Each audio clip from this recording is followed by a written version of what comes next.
Joined here by assistant football coach Matt Overlin. And Matt, appreciate you joining us today. Thanks for having me. Yeah, we were just talking about, a little bit you've been at Western Oregon for pretty much your whole career. Just kind of touch base on, I think, the things you've seen and how you've seen this program evolve during your time here. Yeah, no, it's been a long road for me. This is home. This place took me in, and it's a place that I've raised in a family now. Met my wife here, so this place has been great to me. Coach Ferguson, I'm very loyal to him. He took me under his wing, and since I've been here, I was here with the transition from Duke Iverson to Coach Ferguson, and there's been a ton of changes since then. Obviously on campus, putting more money into facilities. That's been a great change, but the culture of this football team is really what has started to develop in the last few years with our recruiting classes. So it's pretty exciting time right now. We've got a schedule that we've always wished for. We're playing a lot of Texas schools, some high-quality D2 schools, and not really having to play the D1 schools, so that's also exciting. So it's a good time to be a Wolf. We're excited that camp's going well. We're excited to be back in the pads, and we're excited about the prospect of this year and what it can lead to. So. You touched on the schedule. You had to be excited. I mean, first of all, getting the Texas schools, that helps for regional play. Super Region Force that gives you in region games, but also 6 home games. You don't see that every year, so it's pretty sweet that you'll have 6 games here at MacArthur Field. Yeah, the 6 home games is big. Our fans always want more home games, and some years we've had 4, and that's tough for them to get the tailgate going.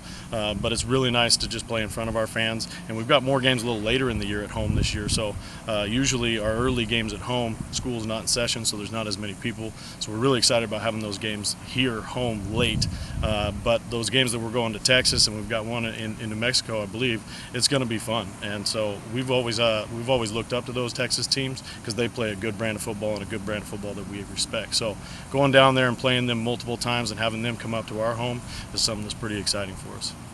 And then touch on your area, wide receivers, special teams. You look at how that's going on so far from, going from last year into this year, what you're seeing so far with the team and the progress with a few days in the camp so far. Yeah, the receiving group last year was a really young group. It was a bunch of new guys. We took some lumps, and we were a little bit immature, which you would expect with a group like that. Those guys are coming back with a full season under their belt and a really successful and productive spring. They worked hard over the summer. So there's a different mentality of our group right now at receiver. There's a lot of talent, but they're harder workers right now. They don't complain about things. They don't worry about stuff that doesn't matter and is out of their control. And you're starting to see them really develop as leaders and just better football players, kind of guys who grind it out. And that's what we are here at Western. We're very blue collar. So it's good to see that group mature and develop, and that's an attribute to them as leaders within that group, because we can talk about it all we want, but it really takes the players to buy into that. So it's exciting to see those guys grow and develop and kind of gel as a unit.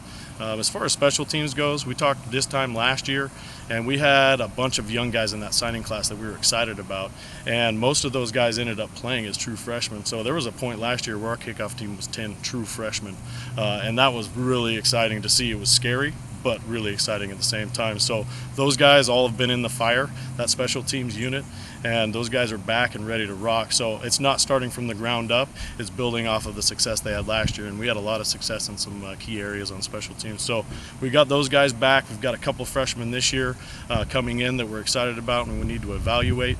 We've got some guys that redshirted last year who are really explosive players for us, so we're excited to see kind of where they fall into the fold. Being back in the first 3 days, it's been exciting to see a different team this year. Last year there was a lot of talent but a lot of youth, and to see that growth and development in that youth coming back this year has been good. It's a much more focused camp, and guys are working a lot harder. They have their eyes on the prize. They're not worried about outside things, and they're just worried about what they can control. So it's good to see our guys come back more mature and a completely different team. The last thing too, just talk about, we talked on the tradition of the program.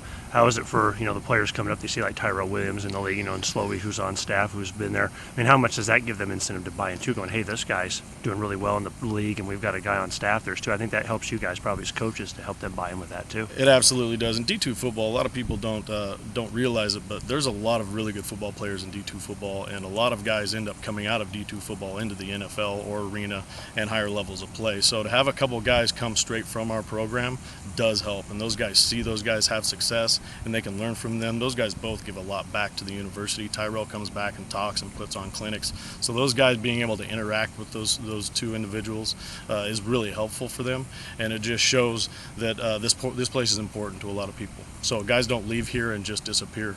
They always come back and they want to be a part of the program. They care about the program, and they're always interested to see where things are going. So our guys buy into that.